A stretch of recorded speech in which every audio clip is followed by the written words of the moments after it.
District, you know the Pope listens. Dynasty, our religion, for the blokes missing. On all of these trades, on all of these plays, on all of these grades. By the end of the day, y'all getting played. So, what you gonna do next? Try to fill up that flex? Send the homie a text? That trash offer's the best? You try to make it complex, then they text you back. Now all of a sudden they don't make any sense.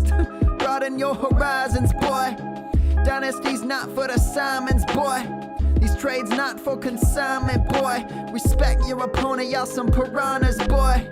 This my advice from me to you. Open up your cute little podcast queue. Search up GOAT District, my dude. Pop it in your ear, man. Y'all know what to do. It's the and I always be traded. And I always be traded. And I always be trading. Y'all try to betray them, but first you gotta bait them. Fish.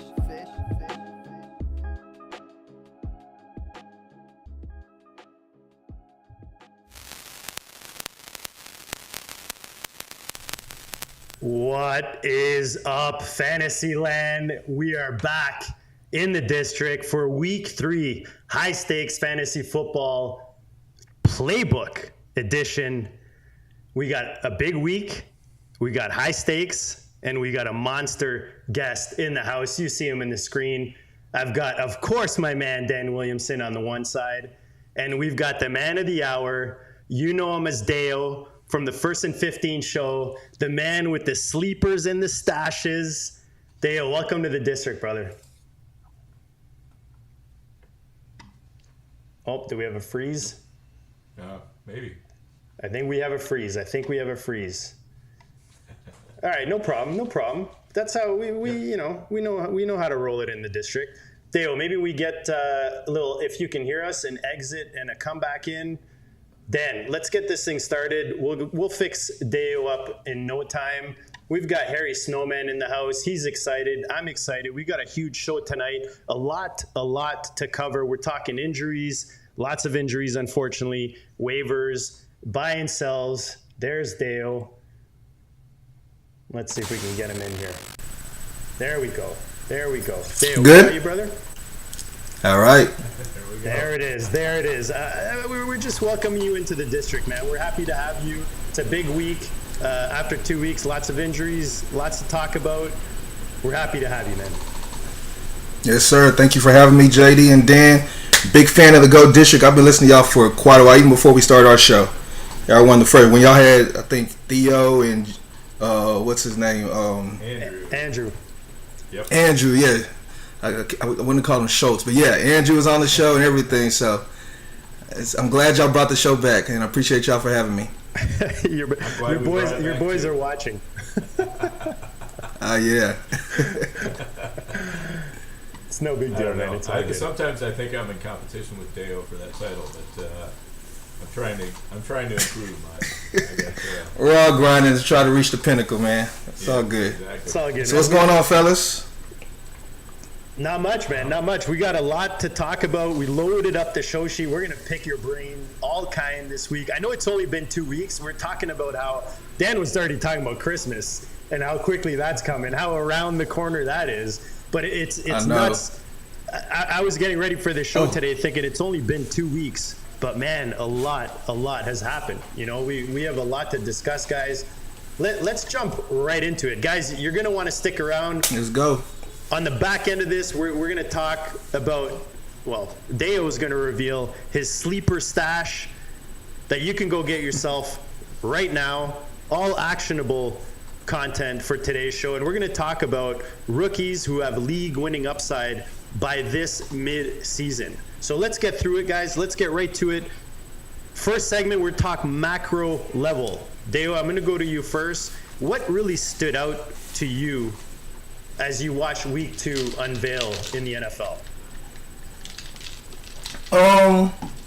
What stuck out to me was everything we learned for week 1 just kind of was turned on its head.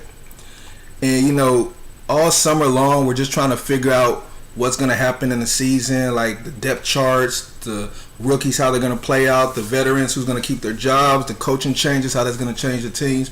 And, you know, week 1 is the first time we actually get to get real evidence of what's actually going to happen. So we take week 1 and we value it so much. It's like everything we did during the summer, all that research and study, it's like you just wipe it all out and you take week 1 and it's like, okay, now we know. When in reality, it's just one piece of the puzzle. I mean, it's a 17-week season. And, I mean, y'all play fantasy for plenty of years. You know, by the time it's week 15, you don't even remember what happened week 1, week 2, or week 3. It's almost like it's so far back in your rearview mirror, it's almost like it wasn't even relevant. But at this time, that's all we have, right? So now that we got a week 2, so now you can actually compare week 2 and week 1, kind of marry the two pieces of information, then kind of come out with what the perception you think is actually going to happen. You know, that's actually a lot more valuable than what we had before. So really just kind of comparing those 2 weeks is really a big thing for me at this point.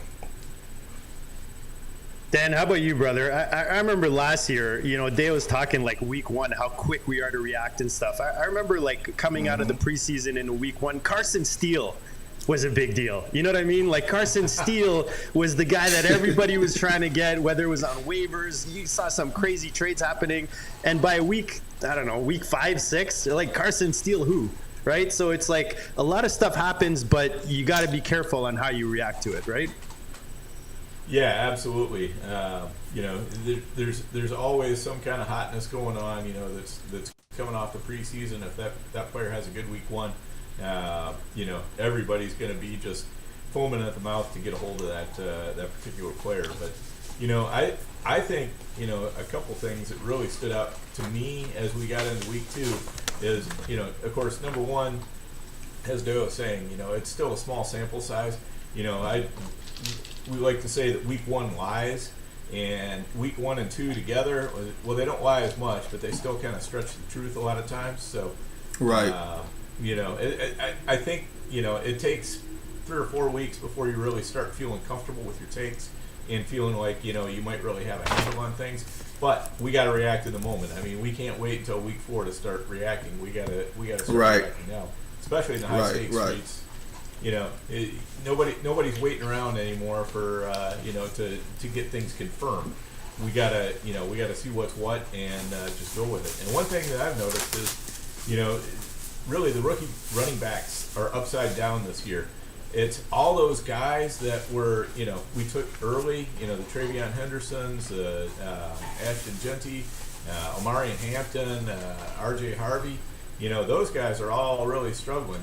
And meanwhile, this week we've got, you know, all of a sudden we got a Bashal Tootin appearance. We've got Cam Scadaboo making an appearance. You know, Trey Benson's looking good. Woody Marks looking good in his limited action. We got a lot of stuff going on with those running backs who were selected later, and we almost, in a way, feel better about where you know, which direction they're heading than which direction the early guys are heading. Thoughts on that, guys? It's still early though. It's still real early, so it's a lot of it still to be determined. You know.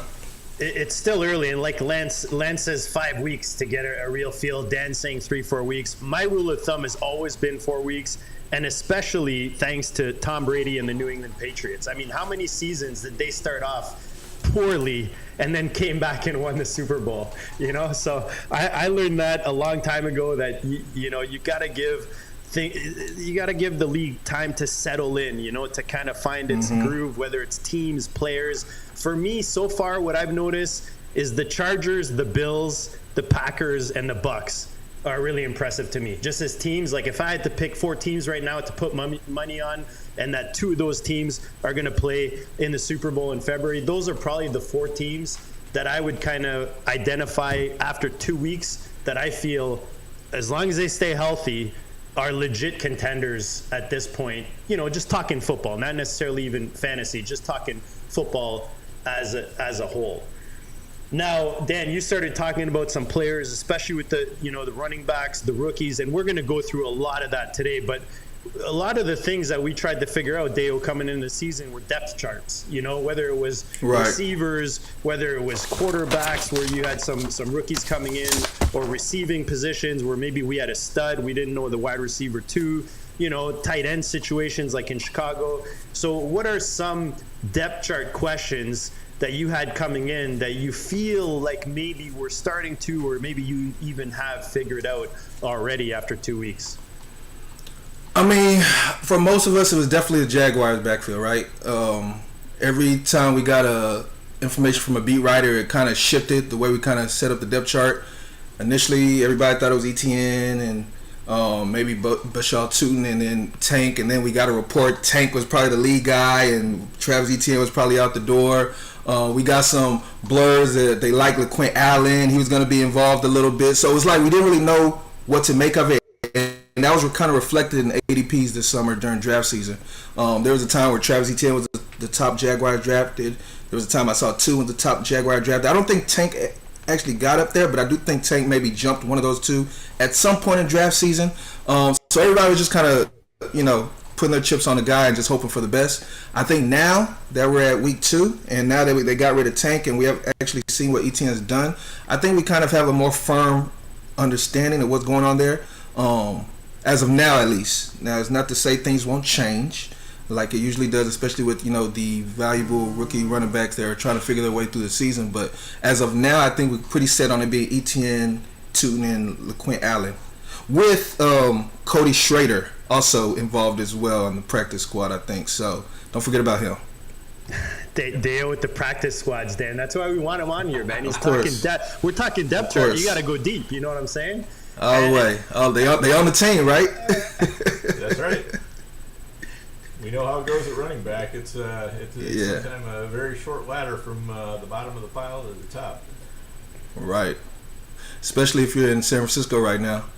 You'll be signed one day and start the next day and then get injured the day after that. So. That's right. So, Dan, I know you and I were, Tootin was a guy that we targeted quite a bit. Etienne was kind of the guy that I thought was a nice value in that backfield where he was going in drafts. So the Jacksonville backfield was definitely one that I think a lot of us were trying to figure out and thought would be crucial to figuring out going into the season. Is there any other depth chart that you think might be figured out, or at least we're getting a good idea of going into week 3? Yeah, I think, Denver, we weren't sure exactly what was going to be happening after Cortland Sutton. And I think we're starting to get a feel that it's going to be Troy Franklin is going to be kind of the receiver other than Sutton to own in that backfield. There was a little bit of, is DJ Moore or Roma Dunze going to be the number one wide receiver in Chicago? Definitely looking like Odunze these days. And we were wondering, can Quentin Johnson actually, keep Trey Harris and Keandre Lambert-Smith, keep those guys at bay. And he has definitely done that. And then we had Quinshon Judkins, who was up, he was down, he was up, he was down. I mean, it just kind of depended from week to week exactly what was going on with his situation. And man, it took him about a half a game to get on top of things and be the number one back in Cleveland. I'm sorry. Every time I cut out, I don't know what's going on with the internet. So if I cut out, I'm gonna just relog back in. It's all good, man. Hopefully, it won't be too long. We'll let you in. You got a VIP pass. You get right through to the screen. Dan, are you saying that Pat Bryant was not the answer? I mean, we got Harry Snowman out there. I think the three of us were almost at a point where it was obsessive, where we couldn't do a draft together without getting Pat Bryant on. And man, were we wrong on? I mean, so far. 2 weeks in. I'm still holding tight to my Pat Bryant shares in Dynasty for sure, because you know what, he got some more snaps this week, and they didn't come at the expense of Troy Franklin though. They came at the expense of Cortland Sutton, and so I thought that was kind of and Marvin Mims too. I thought that was kind of highly interesting. So. I think Bryant is definitely one to keep an eye on in redraft, and he's definitely one to hold on tight to in your dynasty leagues. Yeah, the depth charts I wanted to kind of outline just as we go through this segment here was Blake Corum seems to definitely be the RB2 in LA with the Rams. I mean, went 544 and a touchdown this week. That's as like split of a backfield as we've had with Sean McShay and Kyron Williams out there with the Rams. So as a big bag holder with Corum, I think he's my third most owned player on the FFPC. I'm happy to see that. Kenneth Walker is a guy that I wish I had leaned more into. I loved when he was at a value. I went out and bought him in Dynasty, and it's one of those where now I know it's only week 2, but I feel like they gave him, kind of that workhorse role. He proved himself, and I think that we're going to see that continue and develop. They clearly like what they have in Kenneth Walker out there. And then a deeper play, Hunter Renfrew is an interesting guy in Carolina. I mean, 9 targets, 7 receptions, 2 touchdowns. I mean, I don't expect him to give you that kind of production, every week. But with Thielen gone, I feel like Renfrew is maybe taken on that Thielen role. It's, for me, Leggett was never a guy I was targeting or wanting to draft. So I kind of like Renfrew there. Now, Pittsburgh is a backfield. I mostly like the way that you say Renfrew. I mean, that is quintessential Canadian pronunciation right there. Tell me how it's supposed to be, Dan. Dan, you're as Canadian as I am, so don't even go there. I love it. No, it's most people pronounce it Renfro, but I love that you do the Renfro. Okay. All right. Yeah, I totally walked into that one. All right. Yep. It's all about the pronunciation. We knew who you were talking about, but that is funny. That's hilarious. So going to Pittsburgh, I mean, Jalen Warren seems like he's the guy there after 2 weeks, 25 rush attempts, 85 rush yards, 6 receptions, 108 receiving yards, and a touchdown. I was a big Caleb Johnson guy coming in.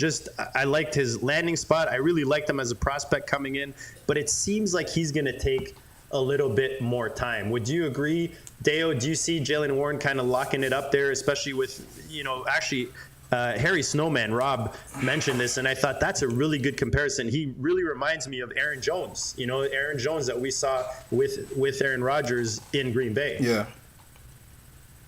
Yep. Yeah. I've kind of been on the Jalen Warren train all summer. I was never on Caleb Johnson because, I mean, interestingly enough, I was kind of focused on how Aaron Rodgers would affect that team as a whole. I'm one of the people that believe wherever Aaron Rodgers goes, he kind of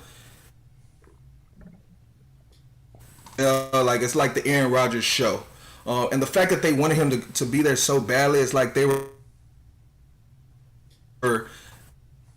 were courting him all summer long until he finally signed. So, in my opinion, I felt the running back that Aaron Rodgers would probably trust more would be Jalen Warren, especially in the pass game. You're talking about a 41-year-old quarterback.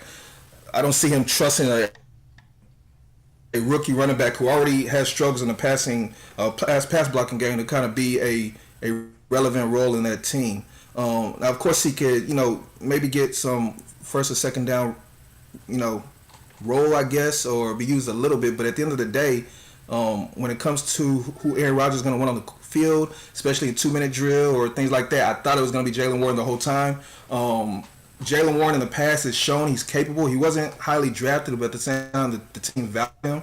It's one of those things where Najee Harris was in the way, and he just had to kind of wait his time. But now that he actually got the opportunity, I kind of felt like it was great value, especially where he was going in draft. So for me, I was always kind of drafting Jalen Warren. The person I wasn't taking into account or considering was Kenneth Gainwell. I don't know where that came from. I'm still not sure where that comes from. I kind of forgot that they even signed him. You're on the right show. Dan will tell you. Dan's been on Kenneth Gainwell this whole time?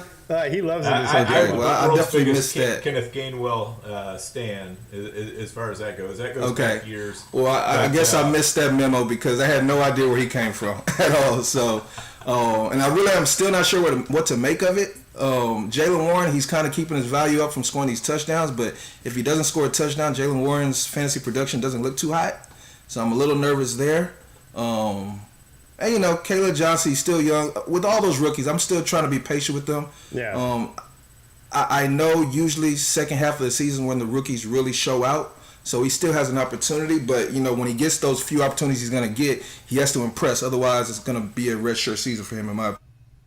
Yeah, 100%. And I think that's, we'll talk about some mistakes that fantasy players are making, maybe after 2 weeks, and that might be one of them is not being patient. But You're drafting a guy like Caleb. You're definitely not thinking he's going to give you production in the first couple weeks. Dan, Calvin Austin seemed like the wide receiver to own in Steel Town. 17 fantasy points in week 1, 1 reception for 4 targets and 22 yards in week 2. What do you make of that? Is Austin kind of like just one of those 1 or 2 week spike weeks that we should expect this year? Someone that you're not necessarily targeting, or is he someone that you can maybe throw into a flex whenever you need or during a bye week? Yeah. So let me first backtrack, JD, and I got to talk about my boy Gainwell. All right, talk about Gainwell. I was trying to get you to just move on, but you were trying go to get ahead me and to move talk on. about Gainwell. All right. Now, what I want to talk about is Warren. I want to hear this. Tell me about Gainwell, please. All right. I think what's going on with Gainwell is basically the Steelers recognize that Warren is not built for an every down role, and Caleb Johnson just is not ready. So by default, Warren is kind of getting in there, and they're using him to spell Warren often so that they can keep Warren fresh for every game, because he is an important part of the offense. You notice that when Warren's on the field, he's usually touching the ball. When Gainwell's on the field, he's not always touching the ball. So they're putting Warren in the higher leverage situations, and I think that's going to continue. Caleb Johnson is just he's deep in the doghouse right now, and it seems like everything he does digs himself deeper. So we're getting to the point where you just got to stick him on your bench and forget he exists, because if you drop him, the second you drop him, you're gonna end up regretting it. On to Calvin Austin.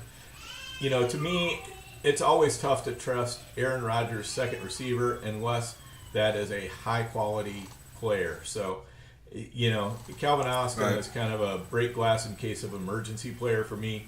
If I'm in dire straits in a bye week or something like that, I need the flex. Sure, I might give him a try, but I can't rely on him for regular production week in, week out. Right. He was more of a best ball guy, in my opinion. He's one of those guys you really don't know when to actually put him in your lineup. He's going to have some productive weeks, but you're never going to trust him. You're never going to feel comfortable, starting those noon games with him there. So I'm probably not going to target somebody like that, even on waivers, because it's just going to be a headache, in my opinion. And honestly, from what I recall seeing in training camp, they were trying to do a lot of multiple tight end sets. 2, even 3 tight end sets, and if they start adding those tight ends, I would assume DK Metcalf is the one that's going to stay on the field, so it's going to hurt Calvin Austin's role in totality. So I'm not really comfortable adding him. I'm just going to kind of see how it plays out.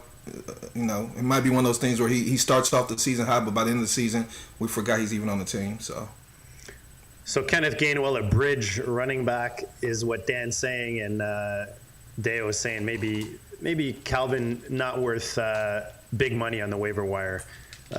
Maybe just kind of a stash if you're desperate. And Alec Pierce type of play there. Any other running back situations, guys, that look different after week 2? Dan, maybe I'll go to you first on this one. Yeah, I mean, obviously in Dallas, Javonte Williams has really seized control of that backfield, and that's that's something we didn't really know going into the season how that was going to work out. We're looking at the Scadaboo takeover in New York. Boy, when they put Tyrone Tracy on kick returns, that tells you exactly where the Giants coaching staff, where their head is at.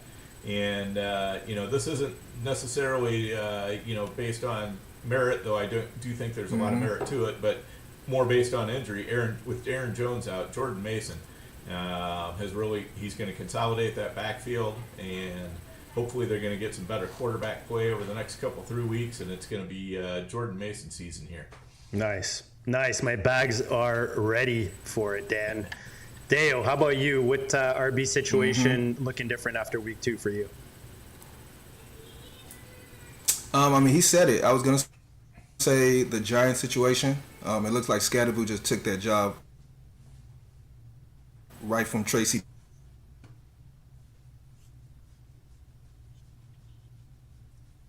Bit of a internet situation there. We'll see if Dayo can. Right, there we go. Maybe. I was talking about the Giants Dan, we found a worse and internet how than yours. Scatterboo kind of took that job a little bit mid-game. Oh, man. Am I still cutting out? No, you're good. You're Nope, good you're now. good. You're good You're now. good. Yep, you're good Am now. I still cutting out? You're good Nope. now. Okay, sorry about that. Again, I was talking about the Giants with Scatterboo taking that job, but the running back room I'm actually looking at a lot now these days that's still kind of ambiguous is actually the Texans running back room. Everybody, when we first started the season, everybody was just kind of assuming Mixon was going to be the guy. We all know how the Mixon saga played out. And then it was going to be Chubb or Dameon Pierce. People were kind of figuring that out. I was adamantly against Dameon Pierce, just kind of reading all the Texas beat reports. Dameon Pierce was never really a consideration. It was almost, Dameon Pierce was just if we need him, we don't have any other options, we'll go with Pierce. But he didn't practice much at all this summer. And then the rookie that they drafted, they actually traded future draft capital for him, who, when I've talked to people that actually watch the Texans practice, they say he looks the best out of all. He did. I even thought last night he looked the best. I know he was very limited, but Dan, I think in the receiving game especially, he looked good. Yeah, absolutely. Yeah. Chubb still looks like he's not all the way back, so it just looks like a situation where the team, once they make a decision, they want to go young and try new blood and new energy. Woody Marks will kind of get that role, in my opinion. Yes. I love that take. I have plenty of marks, and I'm holding tight onto those shares. Yeah, I thought when you cut out a bit there, I was telling Dan, I thought Marks looked good in the limited action last night. He took a nice reception from Stroud in the game last night against Tampa. The only one I'll add in the same game is, I think every year we want kind of Rachaad White to go away, but last night we saw him in the red zone with Bucky Irving on the sideline. I know I've got Bucky Irving and a couple big gorillas, and he's just sitting there watching Rachaad White get the touchdown. So if you're desperate, you need someone in your flex, and you have Rachaad White. I mean, he's not. What's funny? What's funny is, I work on my waivers like Sunday night, like literally during the Sunday night game, because I don't like dealing with waivers all through the week. It's just too much goes on. I had Rachaad White as a drop in a lot of my leagues. I'm watching the game, seeing this guy, run over my Texans, score a touchdown. I literally went into my leagues and just took off all those waiver drops, just to I can't drop this guy now. So, Yeah, he's a headache for sure. Yeah, he did. I mean, it's still, I think it's Bucky's backfield, and Bucky got to work all the way down the field in that 2-minute drill.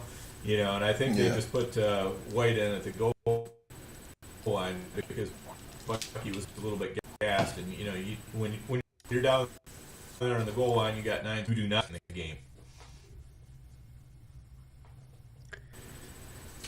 All right, so let's get into the quarterback situation. Unfortunately, we've got some pretty significant quarterback situations or quarterback injuries to deal with. We've got J.J. McCarthy, his first a true season coming in this year as a starter, and unfortunately dealing with an injury after week 2.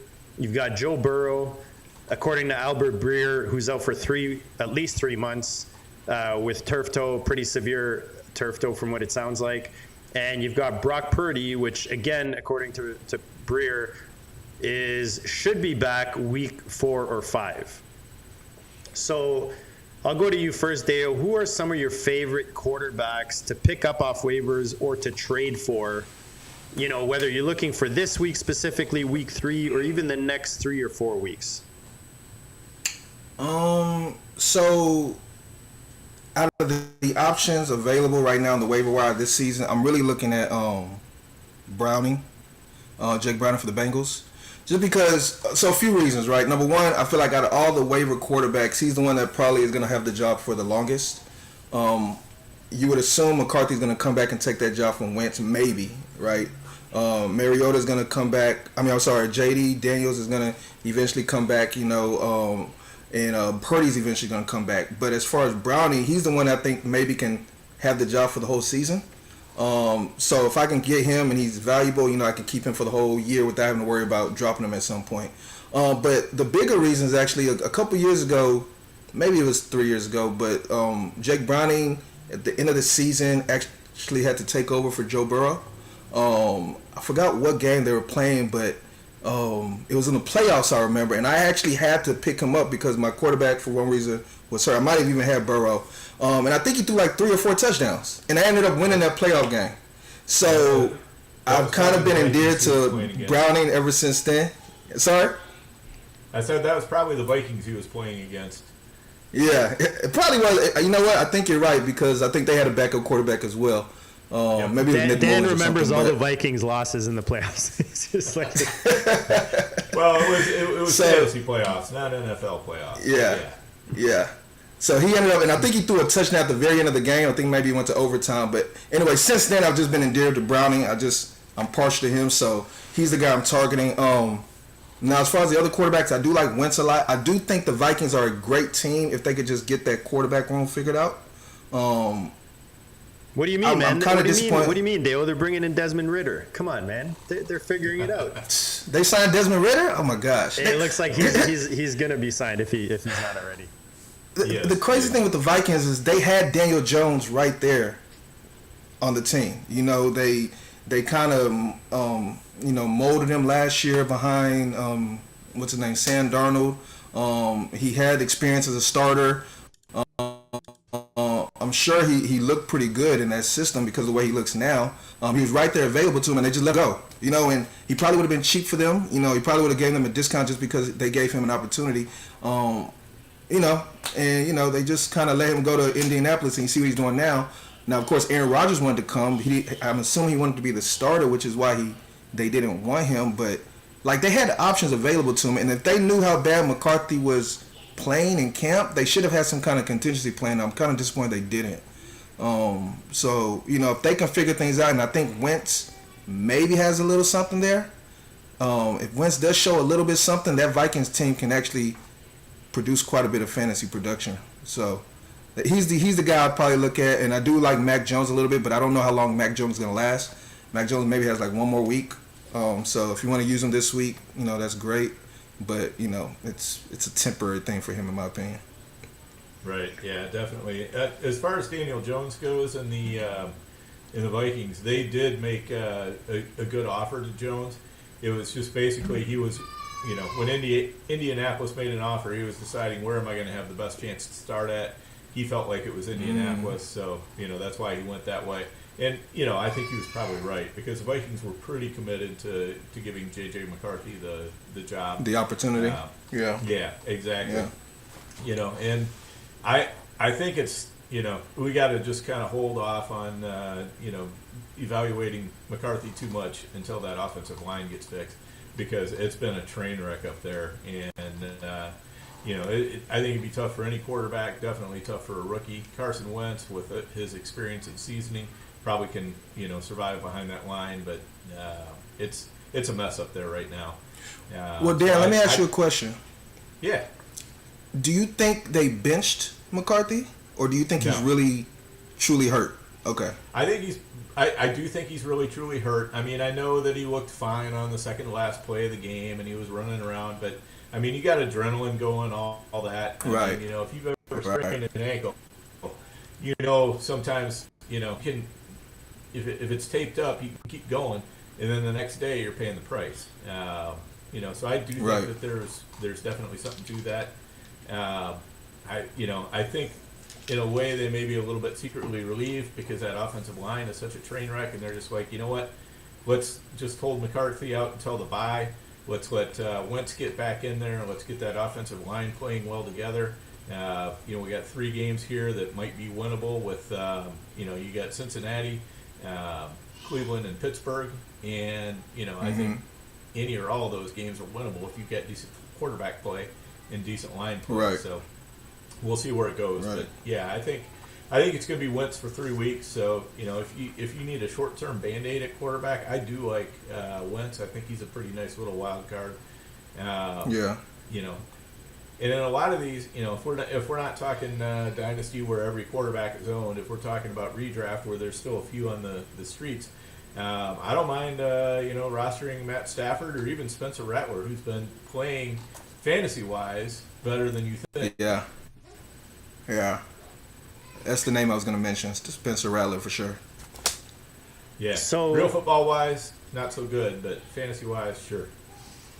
Yeah, I mean, with Browning, you got to think he's got the same weapons, obviously elite weapons. You know, they bring back T. Higgins, but one thing that I find interesting is his release is a lot quicker than Joe Burrow. With the offensive line issues that they have in Cincinnati, kind of helps him a little bit. You know what I mean? Where he's going to be able to release the ball a bit more. They brought in Fant, so now they've got like the two-headed monster, I guess you could say, at tight end there with Gesicki. They've got those receivers. You've got Chase Brown there. So I think as long as the weapons stay healthy, Browning has a bit of a tough schedule. They're at Minnesota, at Denver. They played Detroit, at Green Bay, and then Pittsburgh. But again, with all those factors that we talked about, I think Browning is not a bad. And like Dayo said, he's probably got the highest chance of kind of giving you a long-term play as well if you're looking down the road, down the season.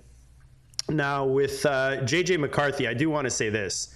I mean, his first game as a starter was at Chicago. They played Chicago, right? At Chicago. Yep. And then he comes home and he plays against what's turning out to be a pretty legit defense in Atlanta. Like, I think we're, in my opinion, like we're going to be talking about buy lows. If I'm in super flex right now and I need a quarterback, I'm going to go buy J.J. McCarthy anywhere I can, because I feel like the patience in fantasy land is very slim. And this is a perfect example. He's still in an offense. He's got weapons. I know we want everything yesterday. We want the W's. We want him to be the best quarterback right off the bat. But this dude was out for his whole first rookie season. He comes back into two pretty tough situations. And now he's got an injury he's dealing with. And then let's not forget this. Fantasy analyst on X. JJ had a baby 3 days before the game, and when your wife gives birth, it results in the man's testosterone dropping by 20 to 30% the next couple days. So if this man is right, you know what I mean? All jokes aside, though, I think we're being a little impatient with JJ McCarthy. I'm as bullish as I was coming into the season.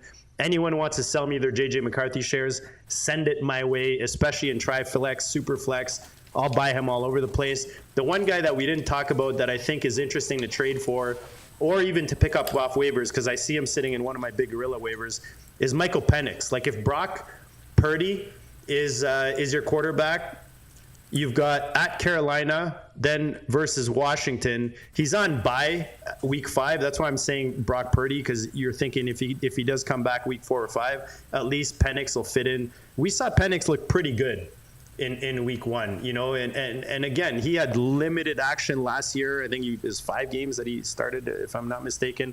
So you got to give these guys this is the hardest position in sports is quarterback. You know what I mean? So right. In my opinion, I think we're a little impatient when it comes to these guys, but to me, that just offers opportunity, you know, especially in fantasy and in dynasty.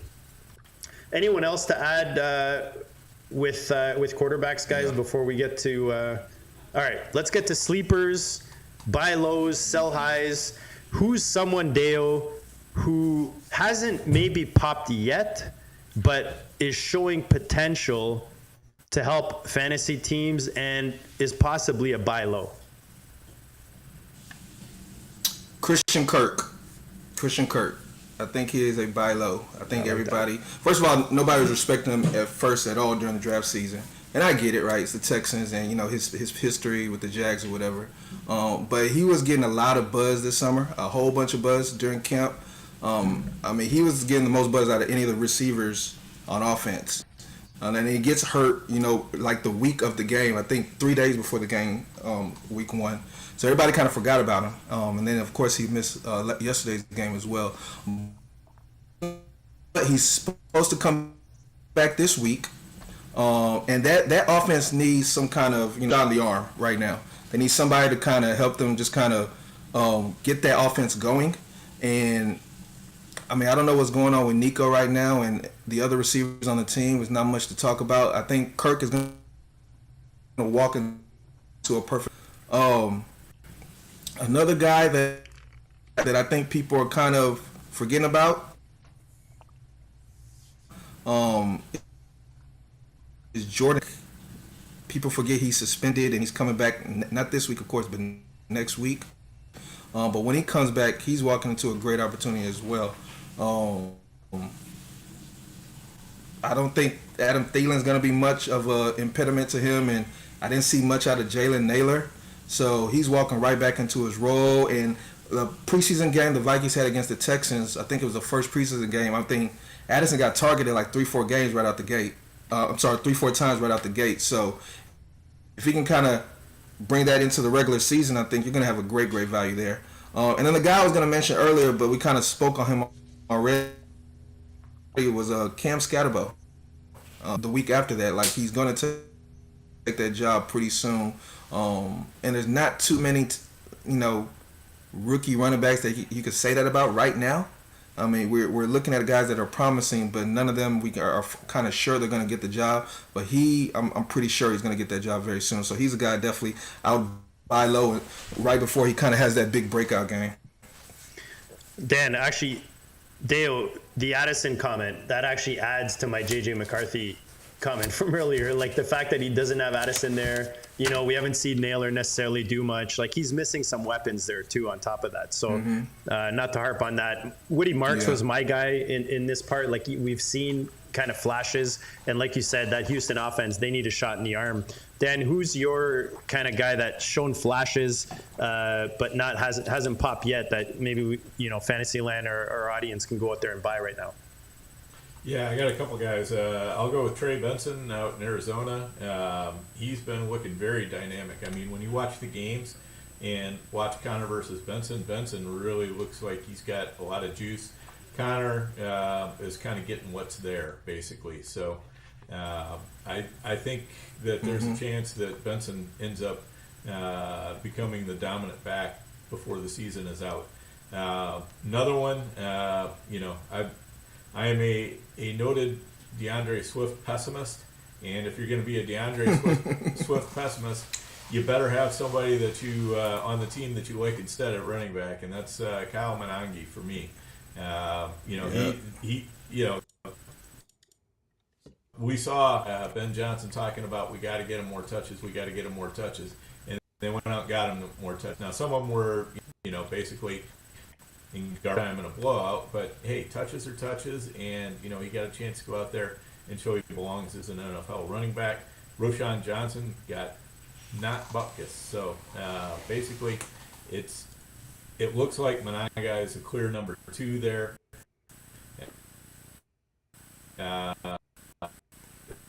That's somebody I feel like this guy could end up being the David Montgomery if we're going to kind of look at it in Lions terms.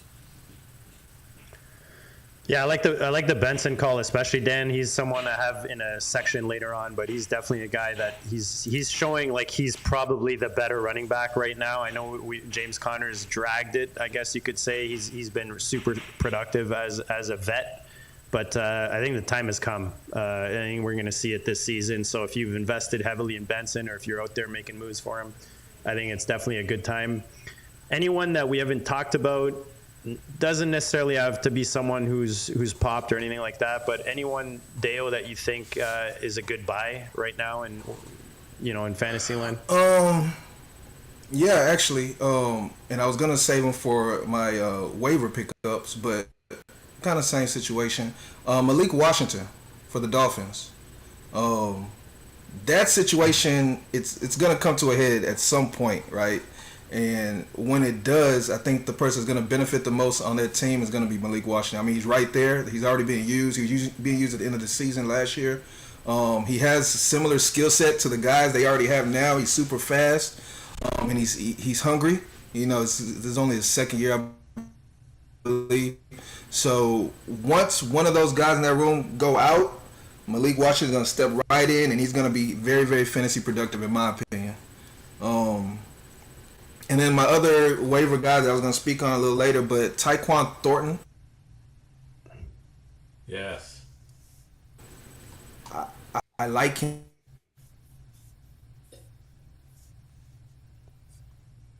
I like Patriots days with the big, flat top, but the way that the Chiefs want to use him, I think it's perfect for his set, and it's perfect for what they need.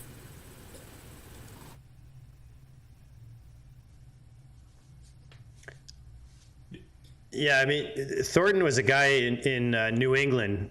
We had high hopes for. He was pretty high pick, eh, Dan? Like as a rookie, if I don't. Second rounder. Yeah, second round pick in New England, and like a lot of receivers have gone there to die. Tyquan Thornton got a bit of a revival, and KC's been talking highly about him. Like I feel like for a while now, like we've been hearing, kind of whispers of Tyquan Thornton and KC and them liking him, and whether it was a preseason going into the season. So now we see him getting a bit of volume. So I definitely like that call.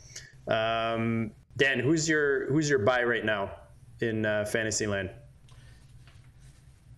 Well, I got a couple of them, and they're higher profile wide receivers. But if you're in dynasty or any place where trading is allowed, AJ Brown or Terry McLaurin, both of them have started off the season looking pretty rough, and I think it's just one of those things where it's just taking them a couple weeks, or taking the offense a couple weeks to really get on track and get them going, and especially with McLaurin.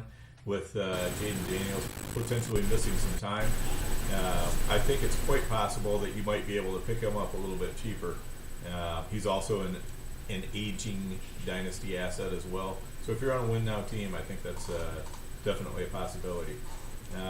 One guy I'll throw out there that I'm just kind of throwing in the deep sleeper, Brashard Smith, just because the fact that Kareem Hunt and Isaiah Pacheco just look terrible right now. Neither one of them looks like they have any juice whatsoever. So, that's a guy. And that's a good point. I'm sorry. Go ahead, Dan. Sorry. Yeah. No. Go ahead. No, I was gonna say that's a good point for these backfields or these position rooms where it looks like the incumbent starters, they're like on their last legs, like they're almost out the door. Like you mentioned, James Conner.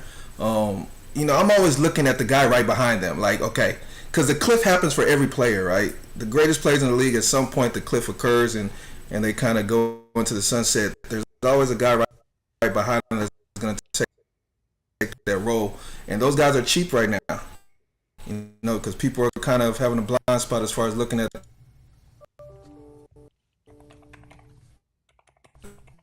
the rest of the depth chart. So I'm all.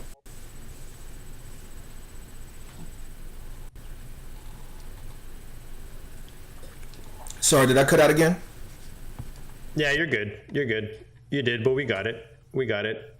Dan, I like the AJ Brown call. I know Harry Snowman talking about the Eagles. They just look like they don't want to throw the ball. I know they have a new OC there in Philly. I was trying to find where I saw this earlier, but there was a clip of Jalen Hurts. Oh, here it is. Bootleg Fantasy Football, February 13, 2025. Jalen Hurts talking about Kevin Patullo before they hired him as the OC. Didn't look too impressed with him. And I mean, other than Barkley just running wild like he did last year, I mean, that offense just looks like they're winning games, which is, what they do. They're squeezing them out, but it doesn't look as dominant as it did maybe last year. I mean, maybe I'm wrong. Maybe they adjust. Always when you bring in a new AC, you got to kind of give it time. And we're seeing that like in Chicago and, in Jacksonville and these type of places. But, it'll be interesting to keep an eye on Philly as they go through the season. But I definitely do think that passing game, especially A.J. Brown and even Devontae Smith, could definitely be buy targets where when they do figure it out, these guys will get back to their elite production. I threw Breece Hall in there, and the reason I threw Breece Hall in there is there were so many skeptics coming into the season with Breece Hall. Everybody was all over Braylon Allen. He's another guy I wished I had leaned into a bit more, kind of like Kenneth Walker. They were going around the same price, but I feel like because he just had kind of an off week this week, the Jets just didn't look that great altogether. But that to me, that just feels like they had a huge high last week, a very big game against Pittsburgh where it was high scoring. It was super close. They really wanted to get that win, and it was almost like a big letdown. And then they go to Buffalo, so, Justin Fields, Breece Hall, like I feel like these guys, they just like it was almost predictable that they were going to, maybe not have the best week in Buffalo. So, depending on who the owner in your league has on their bench or on their roster at running back, I think Breece Hall is worth a crack at. But I'll go back to you, Dayo. Someone who's maybe we've seen a spike, kind of like we talked about with the wide receiver Austin in Pittsburgh. Like we've seen a spike week happen, and maybe it's a good time to buy or to sell right now as we go into week 3. Is there someone right now that you see as a sell high, as we could label them right now? I think we lost Dayo again. Might be frozen. Dan, I'll go to you first. Dan, we found someone with worse Wi-Fi than you. I didn't think that was possible. It's all good, man. It's all good. We'll make it work. Dayo will be back. Why don't you give us your sell high right now? Yeah, you can sell Bill Krosky-Merritt. He's been proclaimed the starter. That's news I'm going to sell rather than hang around to see what happens. I just, I think he's kind of a little bit more of a, he's a first and second down runner. I'm not sure how much he's getting used at the goal line. He's definitely not getting used in the passing game, at least so far. So he's somebody that I think you can sell based on what he's been doing. And this one kind of hurts a little bit to say, but probably Zach Ertz you could sell as well, because we haven't seen Terry McLaurin coming fully online. That's my guy. Dale, now you know how I feel every week. My guy too, Dale. Now you know how I feel every week, Dale. but on the okay. There's not going to be too many more get-out points for Zach Ertz. If you are set at tight end and you don't really need him, this is a good chance to sell him. If you need him, play him. Yeah. Sounds like that was Dale. I was gonna say, go ahead, buddy. That was gonna be. I was gonna first start saying about all the olds, right? I want to get rid of all the olds. Yep. If they spiked on my team, like great. Now go to the next team you're gonna play on because I want to get rid of you ASAP. I was gonna mention Zach Ertz because he's definitely the old. I still have hope for Ben Sinnott, by the way. Like I think he was a second round pick last year. Like he was the number 2 tight in the draft. Right? Yeah, I think there's still something there, and they're just kind of letting him get himself ready to, take center stage. So him, DeAndre Hopkins, like, great. I love you. Texans Hall of Famer, but it's time for you to go. Like, you did great with all these touchdowns just going, but I know it's not something you can, maintain, and they have too many weapons on the Ravens right now. I mean, at some point, Bateman's going to get his. And the other guys, hopefully Mark Andrews, maybe. I don't know what's going on there. But definitely those two. Besides them, I'm targeting the Cowboys. Like, I'm not sure what I've been seeing, and I'm not comfortable keeping those guys on my team. Specifically, I'm talking about Javonte Williams and George Pickens. I was going to ask you about Javonte. I think he's on borrowed time. I was going to ask you about Javonte Dayo. Like, what do you think his value is? Because I have him on a team, Triflex, where it's like more of a reno mode. It's more of a rebuild. But he's popping. Like, I've got him and Samson that are just in my RB spots, and they're actually giving me production. But you got to think, like, he's giving you 2 nice 20 balls. You know what I mean? When you talk about Javonte, he didn't look great last year. He's he's a bit older. So you got to kind of sell him while he's hot, but what is he worth? I feel like nobody in my league is biting. Nobody's really believing it. So what are you selling him for if you're selling Javonte right now? Anything that you can get, because I don't think the value is going to go much higher, right? Like, okay. I think he's topping. Like you said, both these 20-point games, his value is not going to get much more than this. Like, I'm trying to think what the Cowboys can even do to make his value spike. Maybe giving him an extension, maybe. But I don't even think they're going to do that the way they've been kind of handling their contract situation. So for me, I mean, I would be selling on the fact that he's a starter. There's not many of those out there right now. Like, there's teams that need starting running backs, and he's giving you production. And, what's to say he can give you another 20-point game, right? So he's definitely a player I want to get rid of ASAP. George Pickens, the problem I have with him is that I don't see easy completions for him or I don't see plays designed specifically for him to be productive like I see with CD. Like, I think with Pickens is more so, he's going with the flow of the game, and if he's open, they'll give him a target, maybe, get a pass interference called on the defense when they guard him. But as far as, the easy layup type of catches or targets, I'm not seeing that from him, and I don't think it's going to get much better. Jake Ferguson looked good last week. So it might be a situation where he's not even the number 2 target on the team, you know. And if that's the case, then I think he still has name value where he can actually get pretty good value for trading him. So he's the type of player I'd probably look to get rid of. Consistency, right? Like it's hard to see consistency, I think, with Pickens. I think the best thing Pickens has got going for him is the Dallas defense, honestly. True. Yeah. Yeah, They're exactly. They're going to have to keep the foot on the gas the entire time. And they just signed Clowney today, so yeah, I was trying to remember who it was. Theoretically, might have got a little better. Yeah.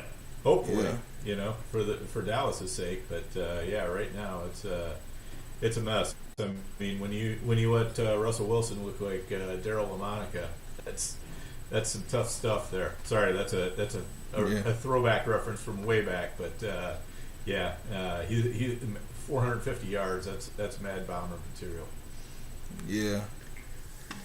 So let's go waiver wire. I know this is a topic I find is hard in fantasy land because there's a lot of content out there where, you know, whether it's articles or you know, YouTube videos or whatever it is, where they're putting out waiver wire targets, and then you go on your waiver wires and, you know, none of these guys are available. So we obviously, a lot of us here play in FFPC formats, you know, whether it's big money tournaments or big money dynasty leagues. Dan, I'll go to you first for this one. Give us a waiver wire pickup that our listeners can go out there and get right now that you think could be helpful, whether it's week 3 or week 3 and beyond. Yeah, I think there's going to be a lot of people out there looking to pick up Jeremy McNichols at running back, because with Austin Eckler being injured, you know, he kind of is like the logical person to step into the receiving role as a running back. So, and I think, you know, I don't think they're going to put too much on Bill Krosky-Merritt's plate. So I think he's a good one. I'm going to be focused a lot on the quarterbacks this week. And I know a lot of other people are. It's just the fact that so many got injured, and we also have some quarterbacks who are just underperforming. So I think everybody's eyes are going to be on the quarterback market, and unfortunately, that's going to drive up the prices on the quarterbacks on your fab beds. So I think when you're trying to decide, should I bid a little less or a little bit more, the answer is probably going to be a little bit more. Yeah. Dan, Kyle's asking how the main event teams are looking so far. I know ours is 2-0 after the first couple weeks. Yeah, there you go. I got a couple 2-0s. I got a few 1-1s. I don't think I have any 0-2s. So that's the good news. So you talked about McNichols, Dan. I actually went today on RotoViz. They have the game splits tool. What do you think the difference in fantasy points between Eckler being on the field and off the field are for McNichols, if you guys had to guess? It's hard to say because the situation has kind of changed. I think McNichols, if I remember right, he was used a little bit more as a runner. So he would probably, his fantasy points, I guess, might have gone up rather than down with Eckler on, but I could be wrong there. It's a difference of 0.22. Yeah. And you're talking about 13 games in 5. Yeah, I expected a bigger difference. That's kind of why I asked. I expected a bigger difference because I remember last year he was a bit more of that pass catching role when Eckler wasn't around. So I expected a bit more. But you might be right, Dan. Maybe he was used more kind of in the passing game. I know his receiving yards, there's a pretty big difference, about 5 yards. But otherwise, it's pretty even Stevens when you're looking at the data when Eckler's playing and when he's not. So I'm sure McNichols, and who was the other one? I always want to say Gonzalez, but it's not Gonzalez. I think Chris Rodriguez. Rodriguez, that's it. I don't know why I always want to say. I think I messaged Dan a couple weeks ago, and I was like, oh, yeah, Rodriguez. It's like, you know, Gonzalez, totally different guy.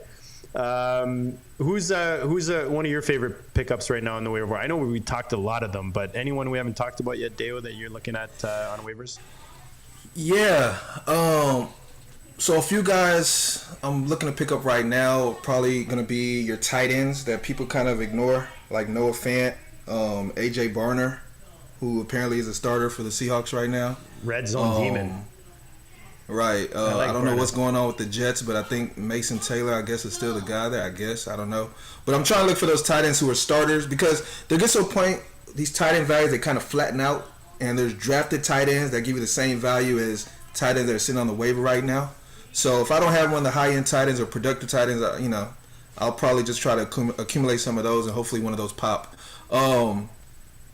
But honestly, the guys I'm really looking at in the waiver wire right now, at this time of the year, is really those injured players and those players coming back for suspension. Those players on IR because the 4-week, the 4-week clock is almost up. You're like your Ty J. Spears, your Marshawn Lloyd or whatever. Those type of players that once they come back, they're going to be ready to rock and roll. They're going to have roles, and the team's going to use them. So those are the type of players I like to stash on my team.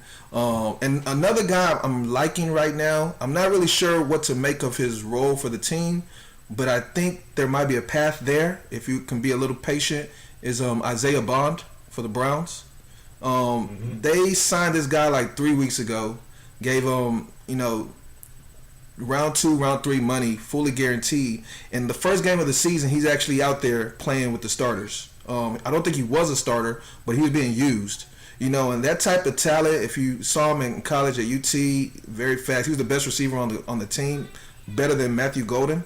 He just had those legal issues around draft time. So, he didn't get drafted and, he didn't get much training camp. But if he can kind of figure things out throughout the season, he could be a stash that can actually be, in my opinion, maybe even a league winner down the line. So he's a guy I'm looking at as well.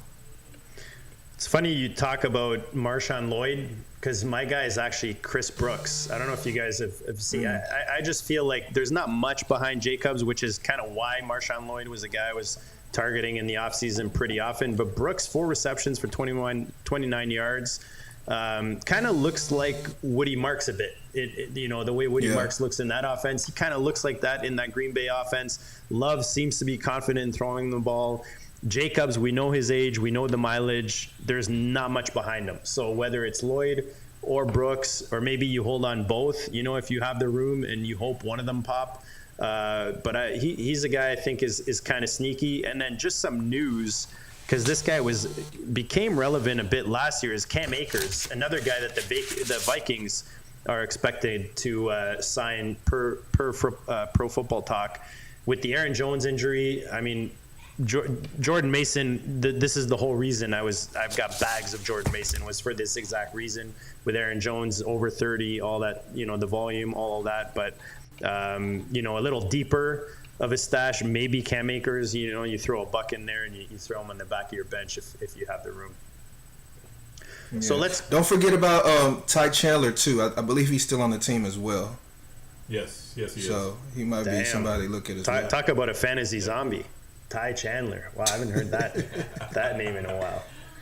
So let's go players that we had high hopes for coming into the season that could even be drops at this point. Dayo, we'll start off with you. Mark Andrews, drop. Get him off my team. I don't know what's going on. Like, I'm frustrated. I'm upset because I'm watching this Ravens game and they're just scoring points like crazy. They're throwing passes to, what's his name, Devontae Walker. He's scoring 2 touchdowns. D-Hop is scoring touchdowns. Everybody's scoring touchdowns. And Mark Andrews gets 1 catch for like 2 yards. Like, what are we doing here? Without Isaiah Like, who's also going to come back from injury very soon. So at this point, man, if he can't do it now, when is he going to do it, in my opinion? So I'm dropping him. And I'm also dropping Colston Loveland. Like, I don't know what to make of what's going on with Chicago, but it's not like they're trying to use him right now. Now, it might be something where over the season they might then start to utilize him. But right now, for where I was drafting him, I mean, he's not really giving me anything at all. So I'm kind of become very impatient with him. Dan, is it too soon for Loveland? I know you were high on him. He's a guy, especially in Dynasty, that I love is Loveland. And I feel like that Chicago offense hasn't been figured out yet. Is he someone you're willing to drop?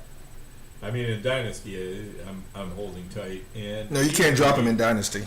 Yeah, in redraft, I'm still holding him for now.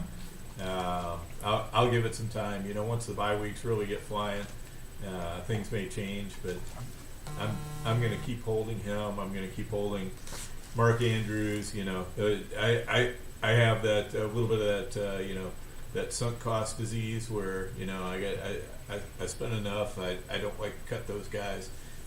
Usually there's some guys lower down on my roster that I can get rid of instead, but they are very, very frustrating right now. To Dayo's point, for sure, and they're on thin ice. We'll put it that way. So who are you dropping right now?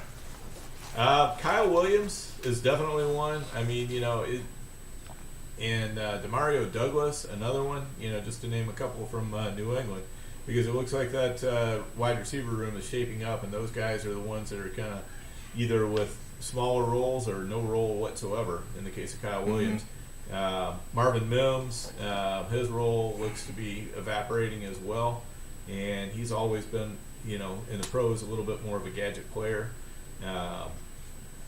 There are a few of those running backs that are just pure handcuffs that if I need to cut, whether it's, I don't want to cut Tajay Brooks. I don't really want to cut Hunter in L.A., but, if I got to do it to, because of injury, you got to do what you got to do, man. You got to do what you got to do. What about Jaden Higgins for the Texans? Are y'all cutting him? No, not yet. You're gonna keep him? Okay. I'm more willing to hold on to rookies than vets. You know what I mean? Like, yeah. Sorry, Dan. Go ahead. Yeah, I like the talent with Higgins, and guys that I like the talent, and the rookies, I just don't like letting go of them too fast if I don't have to, because I know how they can tend to pop.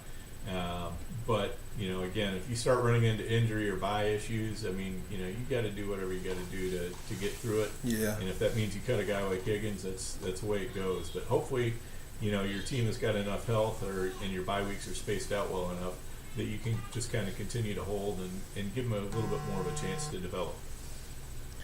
Even you talk about Ravens receivers, Dayo, if you need to, I don't even mind dropping Rashad Bateman. I mean, he popped last year and he looked good, but that offense it's not a high volume passing offense. You talked about like 3 or 4 guys now that are involved with Walker, Hopkins. They're all involved in that passing game. Andrews is still there. Likely he'll come back. Zay is unless There's it's only like one Zay. guy you can trust.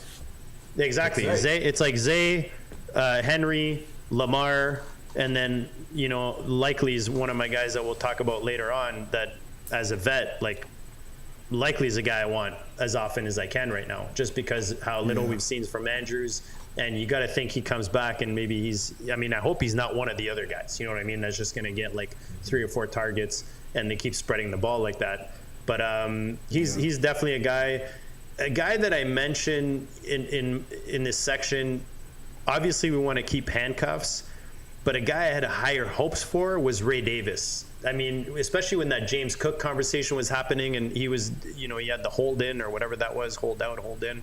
I just expected him to be, and especially that huge game that we saw last year, I just expected him to be a bit more part of that offense this year. I mean, I guess they figured they paid James Cook, so let's just keep giving him the ball. But he's a guy that, if you can go get yourself one of these guys that we've mentioned that has more upside, that's starting to play more into their own offense, as opposed to just holding a guy and hoping for an injury, I don't even mind in these redraft tournaments dropping that.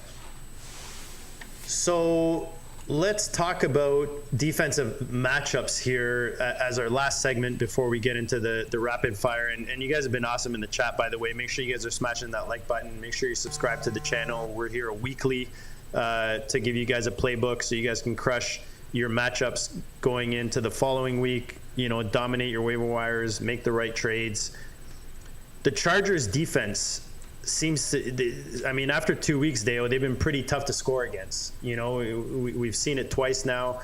Are there other defenses that you're cautious about when you're setting lineups? I know for me, start sit, the weakest part of my game by far. I'm like that guy in the gym that has like a huge chest, a huge back, huge biceps, and like no legs. Like that's That's how I feel about my start-sit game. You know what I mean? Like that's that's my start-sit game. I'm not shy about it. Like I just feel like no matter, Dan and I joke about it, and whenever we have a decision to make that's tight, it doesn't matter what decision we make. It's usually the wrong one. That's what it feels like. So is there a defense right now that maybe you're not necessarily avoiding, but you're careful when you're looking at certain positions and you're starting your lineups each week? So when it comes to receivers, I usually look for those shutdown cornerbacks. Your Stingley's, your J.C. Horns, your Patrick Surtains.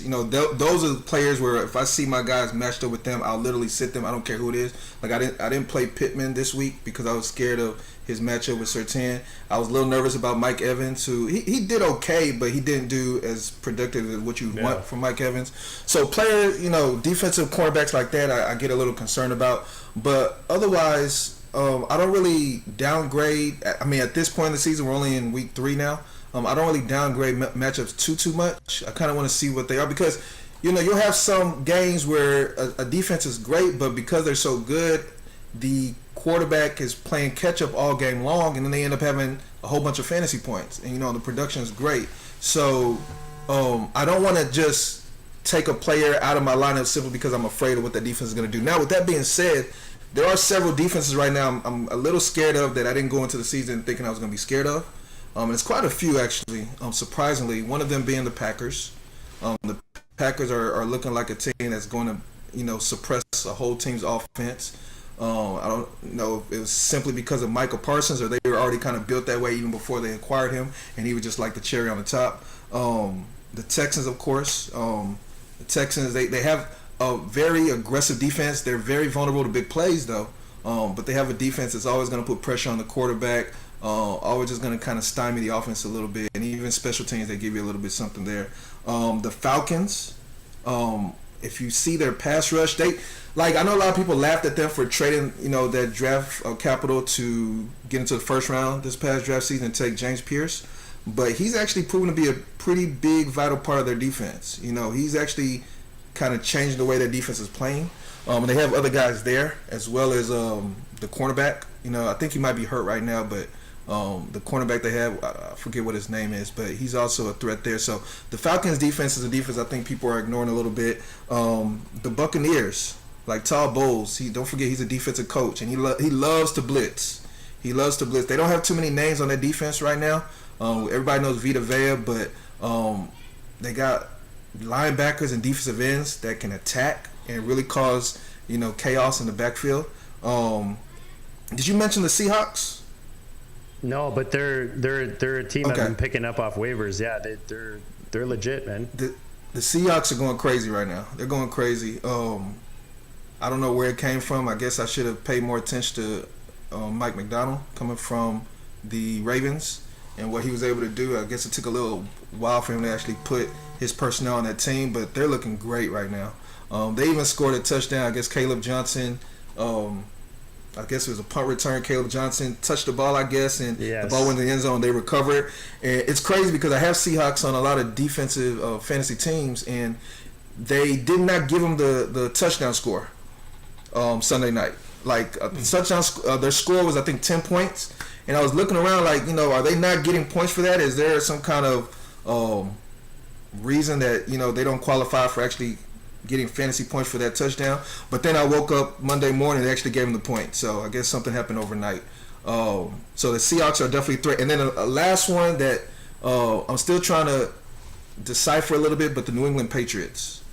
That defense might be a little sneaky as far as being a little bit of a headache to deal with as well, because they also have a pass rush. And Vrabel is a defensive coach. He's still trying to get that team together, but he's got them on the right path. Dan, anyone to add? I have one team that I would add to that, but I'll let you go first and snipe me. I'd throw the Rams in there. Was that the one you were going to add? No. Okay. All right. The Rams defense looks really good to me. So they've been very solid. Other than that, I'm kind of looking for defenses that tend to skew one way or the other. Like the Vikings have their defense is completely flipped. For a long time, they were just terrible against the pass and great against the run. This year it's exactly the opposite. They're great against the pass. They've been terrible against the run. Tennessee is another one that's great against the pass, terrible against the run. And then the other way around, like Dayo was just talking about New England. They've been great against the run, but not so good against the pass. And the Raiders also same thing. They've been allowing some heavy passing yardage, but they've been death on the run. Cleveland has been top against the rush and third against passing yards per game. So Cleveland was the other one that I wanted to throw in there. Atlanta is the one that surprised me the most that you mentioned, Dayo. I had them on the top of my list here. They look tough. They look good. And like you said, they're even missing a couple pieces to injury. So it'll be interesting to see how the season goes, if they can even improve from there. First and two not weeks, to mention they're playing in a division with the Panthers and the Saints. So they true. theoretically have pretty easy matchups. So that's a good point. So Dayo, which team or player has surprised you the most in the first 2 weeks, whether it's positive or negative? So teams wise, it's the Packers and the Chargers. They look like they're Super Bowl threats. Like they look like they're trying to meet in the Super Bowl in January or February, whenever the Super Bowl is. Like they're on a mission. Like the whole team, from top to bottom, offense, defense, all three levels, look great. So they're definitely a surprise to me.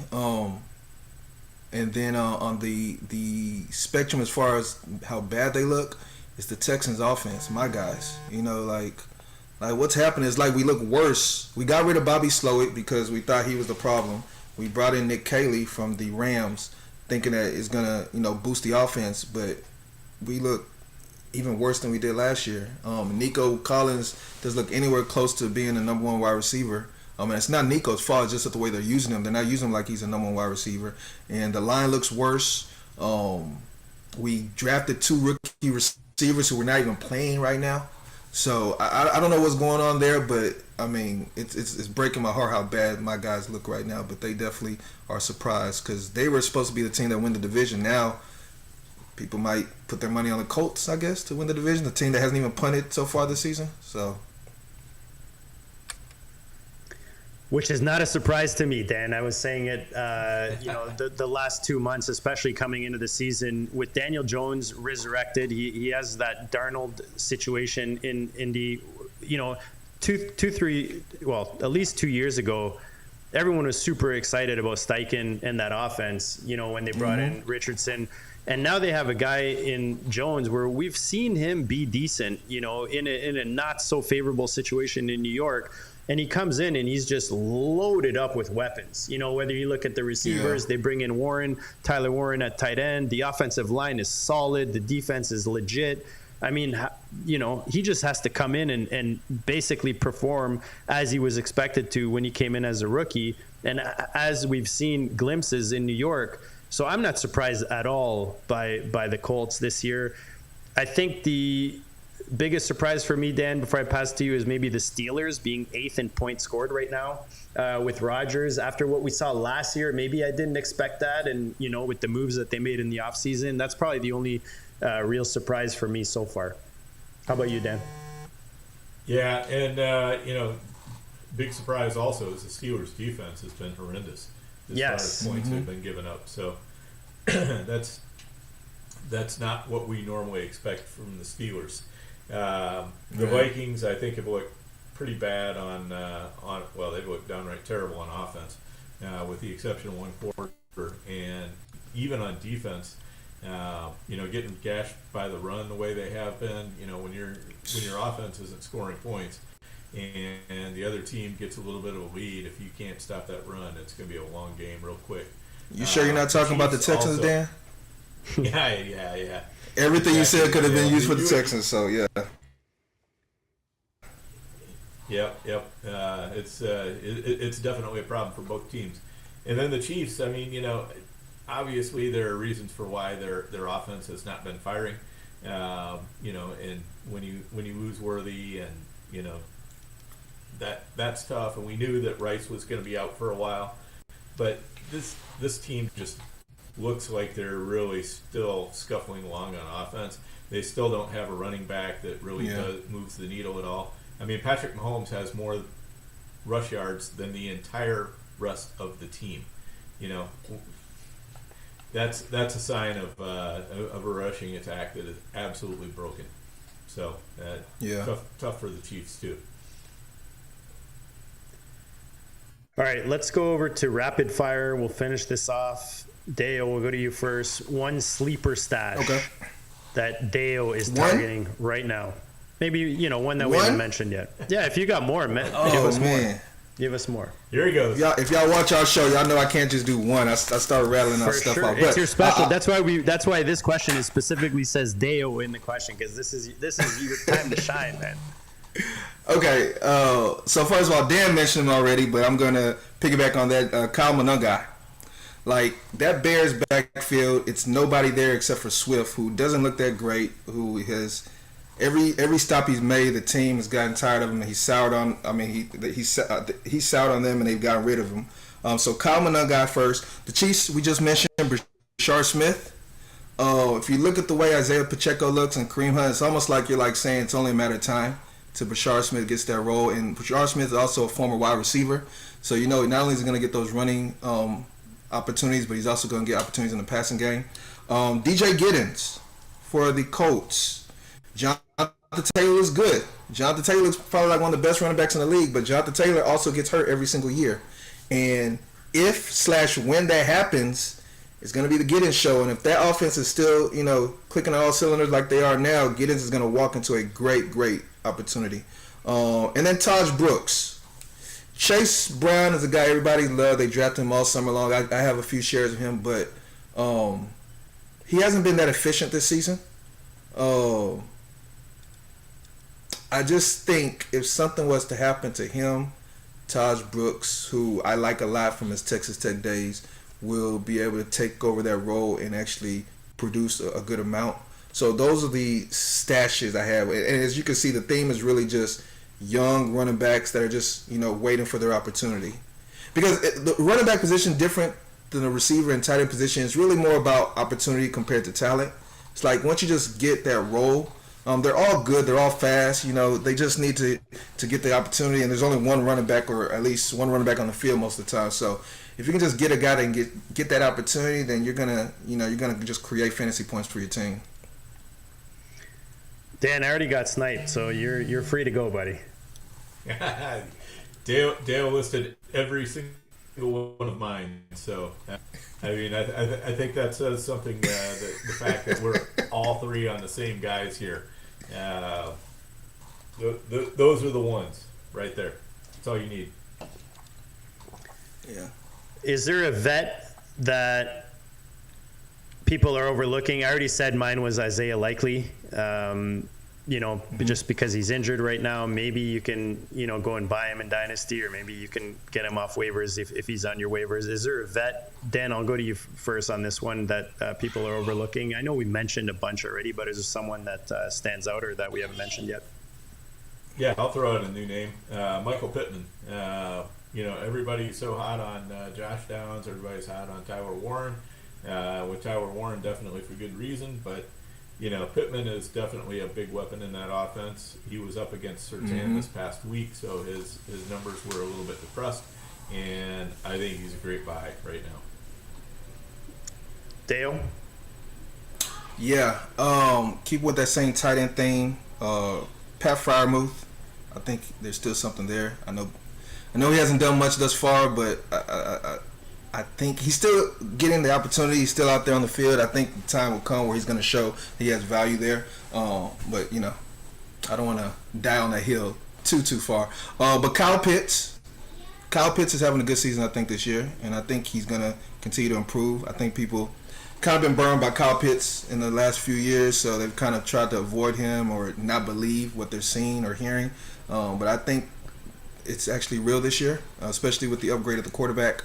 And it just looks like his confidence is going up. Like he's getting targets now where he's getting the ball and he's actually getting some yards after the catch. So he's showing a little bit of something there. And then my last veteran would be Dontavian Wicks for the Packers. We all loved Wicks in draft season last year. We realized he couldn't catch the ball at all, so we all just kind of ignored him. But if you looked at this last Packer game, even with the healthy Jaden Reed and Matthew Golden, he was a starter out there, and I think he got like the first 3 targets in the game, and he looked pretty good. Now you lost Jaden Reed, so the room is now a little bit thinned out. You know, if he still has the talent we thought he had, and he can actually catch the ball now, then he might actually give you some value, and he's going real cheap. He's probably not even rostered in most leagues. So you mentioned Matthew Golden. He's my rookie who could be a league winner by midseason. I often talk about the rapport between a quarterback and, you know, whether it's a young quarterback coming in and his vet receiver, or vice versa, you know, a rookie receiver coming in or a rookie tight end with the quarterback. I think we've seen glimpses. I think that offense is, and that team is just in the right direction. So I think that there's just a matter of time before Golden becomes a league winner. We're talking here like mid-season, but I think it's coming soon. Dayo, who's a rookie that you could see as a league winner by maybe mid-season or beyond? So I already mentioned Isaiah Bond. Again, I really like him, but I like the Seahawks rookie receiver. He actually scored a touchdown. Torrey Horton? Torrey Horton's name, yeah. He scored a touchdown his last game. He's already the wide receiver 3 there. Cooper Kupp had a pretty good game, but Cooper Kupp is also very old. Jay is saying, you know, he has his role. He's going to be the main guy there.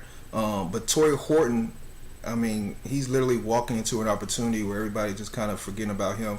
And he has time to grow. You know, that team, they're not really an aerial team right now. They want to run the ball, so he can kind of feel things out and kind of get his footing as far as how the NFL goes. But by the end of the season, if his confidence builds and they actually start throwing the ball a little bit more, he can be somebody that can really give you a good little boost to your team. So Torrey Horton would definitely be somebody I could see as a league winner by the end of the season. Dan, who you got? Yeah, I'll throw out. We already talked about Camu. He can definitely be that type of player. I like the ones that you guys mentioned, and I'll tell you, I haven't lost faith in Travion Henderson. Ramondre Stevenson's a guy who's put the ball on the carpet before, might do it again. The worm, I think, could turn pretty fast there because he's the one guy with juice in that entire offense. They got to find a way to give him the ball. I tried to add a pick, Dan, to my Javonte Williams to get myself a Travion Henderson, but that was a quick rejection. The other guy I'll mention is Elik Ayamanor. I think as Cam Ward gets more and more comfortable, we're already seeing him command targets. He's got 13 targets in his first couple games with Cam Ward in Tennessee. And I just see that situation getting better and better and him becoming more and more of Cam Ward's favorite target.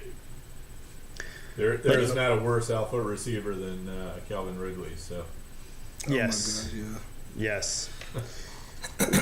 Who's your one waiver guy that you're prioritizing this week, Dayo? It's actually funny. You actually just mentioned him, Elik Ayamanor, because of what Dan just said. There we go. Calvin Ridley, he's not acting like the wide receiver 1. And you know, if you're starting to play like that and you're older, it might be a point where maybe the cliff has reached here for him, where he's just not that guy anymore. And if he's not that guy, you look around at the rest of the options. I mean, it's only Ayamanor that's actually producing right now. They drafted Chimere Dike even before Ayamanor, but I think he's more of a return guy. And I don't even think they have anybody else on the team. I guess Tyler Lockett's still there, but he's super duper old. So Ayamanor, if he's on your waiver wire, I would definitely try to add him to the team because the trajectory is going way up for him. And then on top of that, I'm trying to secure my defenses. I tend to like to get my defenses early in the season because if you can figure out who the top defenses are, you can like ride that defense the rest of the way. So you know, Packers are out there, man, or the Seahawks are out there. I'm trying to add those to my team. Do you ride with do you ever ride with two defenses, Dan, in these or Dayo in these redraft tournaments? Sometimes, but it's not so much because I want two defenses. It's more because I try to make sure other teams can't use certain defenses against me. So, like with FFPC, you can pick a team up and then drop them. And then once you drop them, nobody can use the team that week. So, if I'm scared of a defense being used against me, I'll add them when nobody's paying attention and just drop them real quick. And then, I don't have to worry about that defense anymore. There's that nugget if you stuck with us to this point. And this week's a little longer, but we're forgiven, right, Dan? Because we have a special guest on tonight. And I see your questions in the chat, by the way. I'll be getting to those before we wrap it up. Dan, who's your main priority right now on FFPC? I think you mentioned it already, but just in case I... Yeah. I'm going after the quarterbacks. Browning is going to be an ad anywhere I need help with quarterbacks. I'm going to be looking, just like Dayo's looking at defenses, I do the same thing. I also look at kickers right now because after a couple weeks, and then I've kind of got an idea who's likely to be good. But the Colts kicker, he's getting a lot of opportunities, so he looks really good to me. And I also like the Falcons kicker, John Parker Romo, the new guy. Yeah, I'm gonna pick him up and hang on to him. He got obviously a lot of opportunities in Minnesota, but kid's got a leg. I saw him. He kicked for the Vikings last year for a little while, and he was really good. So I like the kid's leg. So that's another one I'm looking at. And also a team that might struggle a bit in the red zone, right? We talked about Penix and JJM being, pretty much rookies, first full season as starters. So you got to think he's going to keep getting a lot of opportunities. What's a hidden trade target before week 3 kicks off, Dayo? That I know for me, we talked about pretty much all the ones that I have listed, but is there anyone we haven't mentioned yet? Once again, I want to mention Tyjae Spears. Pollard is the guy in Tennessee, but he hasn't been going crazy. So once Tyjae Spears gets back, and Tyjae Spears is supposed to be the guy that's supposed to have this big jump this year. So once he gets back, I think he can shoot up in value. And if things play out right, he might even be able to take the job from Pollard, to be determined. But the guy I would definitely want to trade for if I had the opportunity is Darnell Mooney for the Falcons. People forgot how great of a season he had last year. Maybe because people still think about his Chicago Bears years and how he was just kind of subpar a little bit. But last year with the Falcons, he had a breakout season. There was even games where he outproduced Drake London by quite a bit. And he looked like he had a pretty good connection with Michael Penix. Now, he was hurt week 1. So, again, when people are hurt, people kind of forget about him. But he came back last week. He played sparingly. I don't think he had much production. But he's still working his way back. I think a shoulder or collarbone injury during the preseason that he suffered. But once he gets fully back and, starts to gain those reps with Michael Penix again, I think he's somebody that can really give you great value this season. So he's somebody, while the opportunity is there, I would definitely try to trade for. Dan, you mentioned mine earlier. It was Trey Benson. That's kind of where I slotted him into this show sheet. Anyone else that you're targeting or that our audience could target before kickoff week 3? Yeah, one that Dayo mentioned before, but Christian Kirk. I think Kirk is going to be a really nice ad. I think he's going to help out Stroud in the area of the field where he really needs some help. They have to come up with some quicker hitting passes there, and I think he'll help out with that. Mm-hmm. Dan, we'll go to you for this last one. You can go first. Biggest mistake you see fantasy managers making after 2 weeks? I think it's just thinking that, what we've seen the first 2 weeks is going to just, that's going to be what it is all season long. People forget that, there's a real ebb and flow to every team, to every player, and it's really rare that players are just, great from, start to finish of the season. And so you got to stay on top of, what's the trajectory that's going on with each player, with each team, each situation, and being mindful of that and just continuing to react to that rather than being secure and, hey, I think I got my guys, I can sit back and rest and I don't really have to think about it too much. Yeah. Dayo, what's your mistake that you think managers can make after 2 weeks? I think managers don't search for and exploit the edges enough. Try to win on the margins with things because I mean, this game of fantasy football, we all know these players, right? There's not one person that's listening to this show that hasn't heard about the guys we've mentioned this whole show. We're all familiar with, training camp buzz. Most of us are on Twitter or X or whatever, so we're paying attention to the tweets, certain stories or things that's coming about certain players. So you got to kind of figure out a way to kind of get that edge somewhere else. And I'm always searching. There's always different avenues where you can find it. I like to tell a story about how, me, Abby, and Chris from our 1st&Fifteen show, how we found out FFPC did that first look thing several years ago. I don't know if they've always done that, but I remember I was just kind of reading all the rules real closely just so I can just see if just gain something. One day I just kind of found it, and I remember calling Abby and Chris like, "Hey, do y'all see this first look thing? We can pick guys up and not play them, And I don't think anybody knew about it. And at that time, I don't think anybody was talking about it. And that gave us an edge. And still to this day, like I was in one of my big gorilla leagues this year. Somebody put in the group chat message board, what happened? Somebody took Xavier Worthy out of the lineup and put Keenan Allen. How is this possible? They're like mad about it. And that just showed me not everybody knows the rules. So for me, I think with all fantasy platforms, season-long, Comb League, FFPC, DraftKings, DFS, like really understand the rules, try to figure out those edges, try to figure out a way to just kind of bump you up a little bit because, in fantasy, we've all lost games by less than a point, so those little margins can't really take you far away.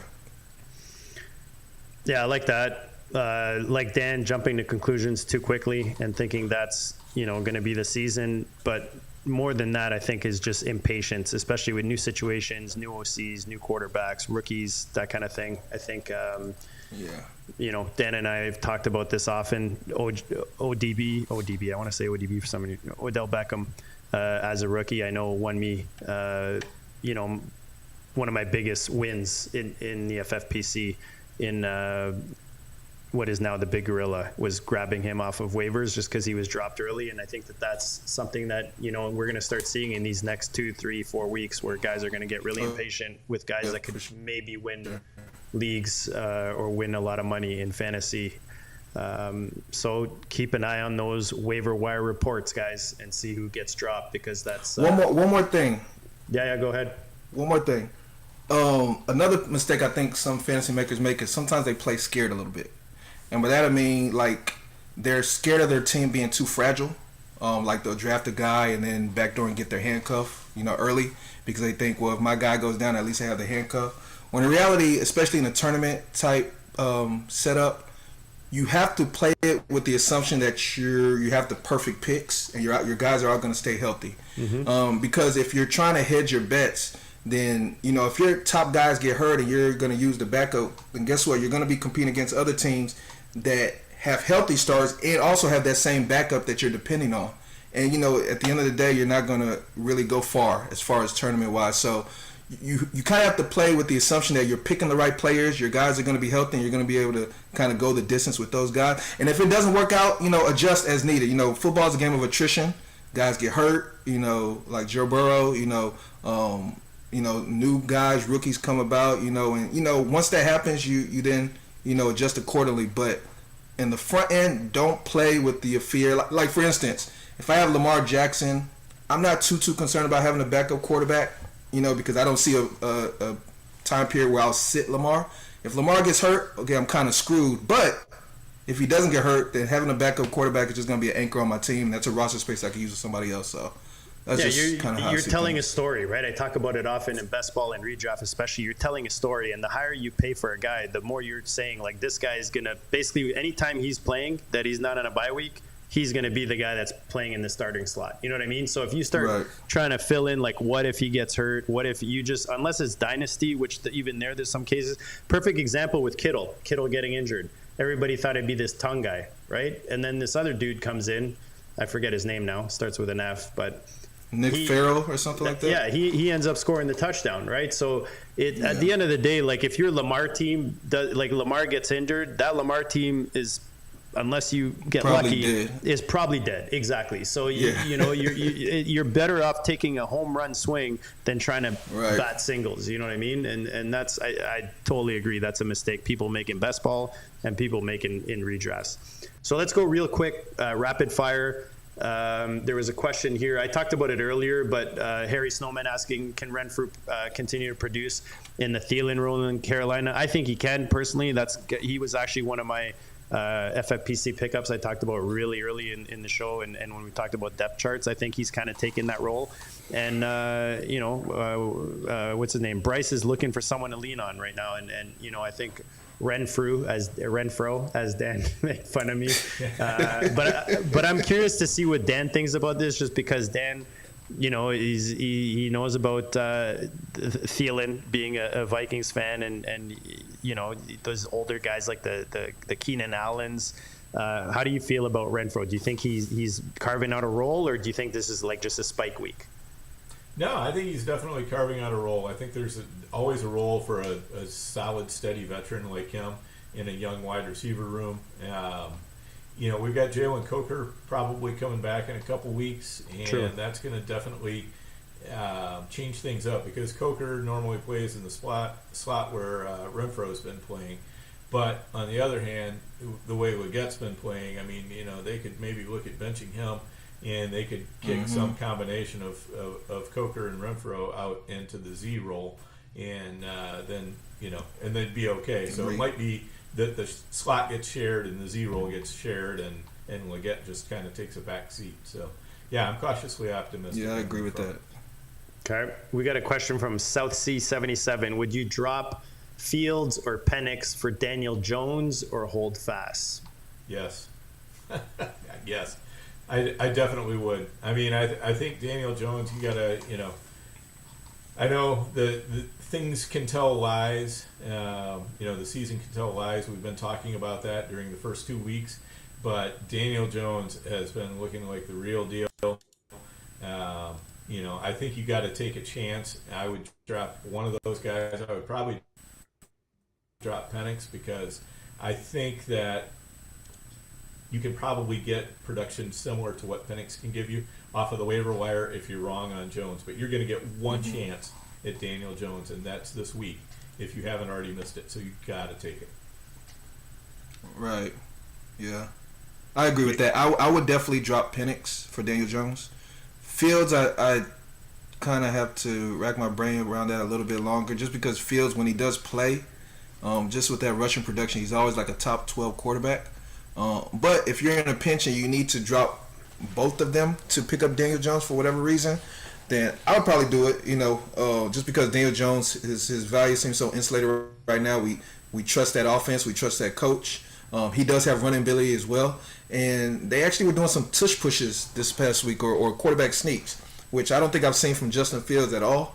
So, But I keep, in the back of my mind, I keep thinking, man, I don't want to forget those New York Giant year Daniel Jones. Like, I feel like that can come, creep its head out any moment, and, you'll be left holding the bag. But right now, I have no problem riding the wave. So I would definitely drop Penix. Yeah, unfortunately, Fields might be a matchup play, I think, this season. As someone who's heavily invested in him, I think he might be. I'm hoping that this is just, like I said, hangover from a disappointing first week, and then going into Buffalo in a place where, like Snowman mentioned earlier, the Jets have not been successful. But it also depends, like, is this for your QB1, or is this like your QB2? I guess that would be my next question to South Sea, because that would make a difference for me. And then another quarterback question from Lorenzo here. So is Daniel Jones and Browning both got taken in the fantasy league? Is Caleb Williams a viable pickup? Yes, I did lose Burrow. So I guess he's asking if Daniel Jones... Both of those are gone. I guess he's saying Daniel Jones and Brownings are gone and Caleb Williams is available. Yeah. 100% I would pick Caleb Williams up. 100%. Yeah, I think so too. Yeah, I would probably take Caleb Williams before Browning, to be honest with you.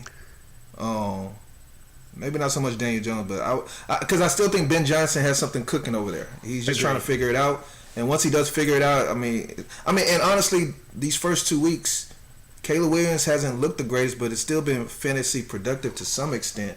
If he could just kind of really figure it all out, then we saw what he did with the Lions last year, man. Just even getting 70% of that would be a great part of your team. You got to give these new situations time, man. Like Ben Johnson just got there. They're literally in week 2. He's had a rough. You could tell by his interviews, man, that he's stressed out. They had a pretty rough couple of weeks. So I agree with Dayo. I think there's light at the end of the tunnel when it comes to Caleb and that Chicago offense as a whole. Yeah.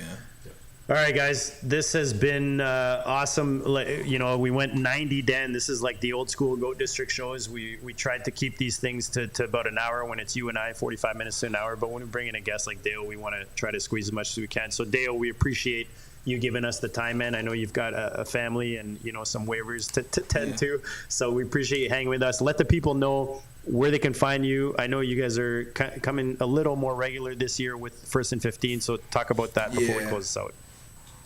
Yeah, first of all, thank you, JD and Dan, for having me on here. I apologize about the internet. I try to get away from my kids, like they've been banging on this door this whole time. So I kind of have to sacrifice privacy with internet, but it's all good. So, but yeah, so we're 1st&Fifteen. If you haven't watched this, we have a YouTube show. First, the number 1 ST and spelled out, 15 spelled out. We have Spotify, Apple Pod, all of that stuff. We've been doing it for about 5 years now. It started off as just a summer draft show, just kind of getting people prepared for their, FFPC drafts or even home league drafts, a little bit of best ball here and there. But as the last couple of years, we've kind of been doing some in-season content as well.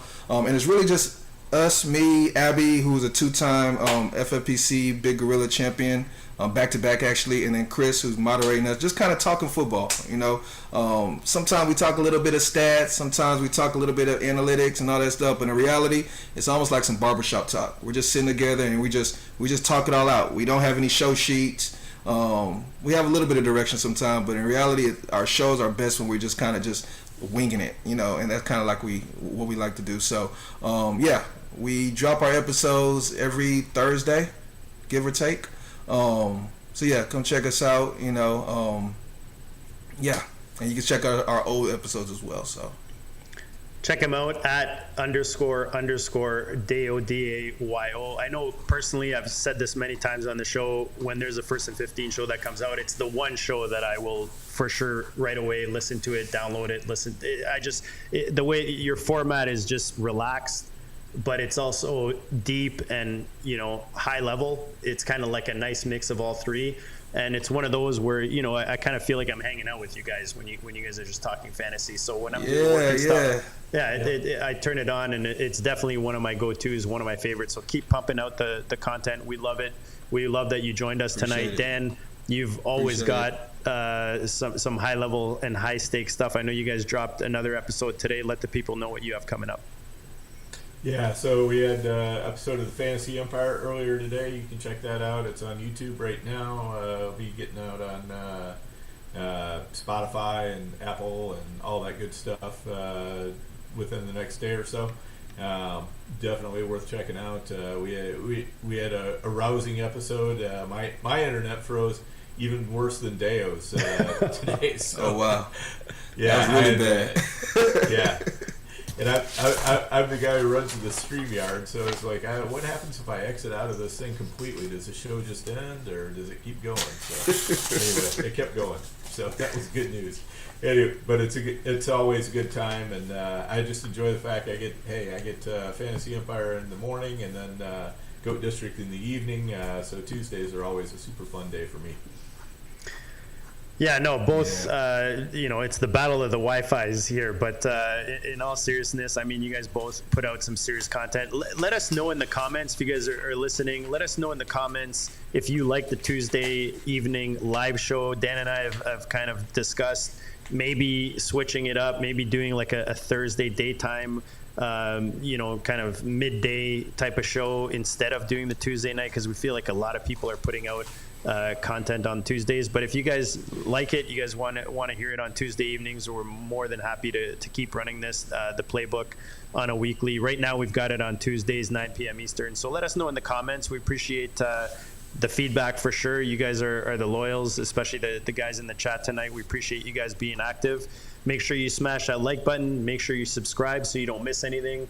And that's it, guys. Good luck in week 3. Good luck with your waivers, your bids, your trades, all of it. Your matchups. We'll check you all later.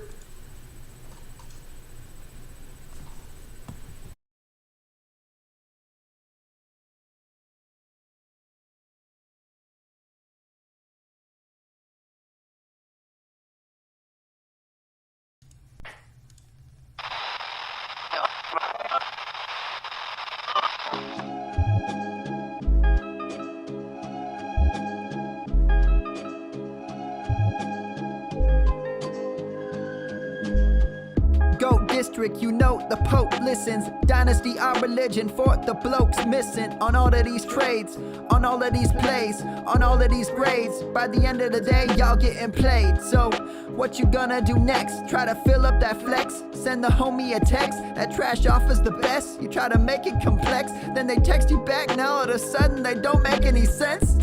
Broaden your horizons, boy. Dynasty's not for the Simons, boy. These trades not for consignment, boy. Respect your opponent, y'all some piranhas, boy. This my advice, from me to you. Open up your cute little podcast queue. Search up GOAT District, my dude. Pop it in your ear, man, y'all know what to do. It's the... And I always be traded. And I always be traded. And I always be trading. Y'all try to betray them, but first you gotta bait them.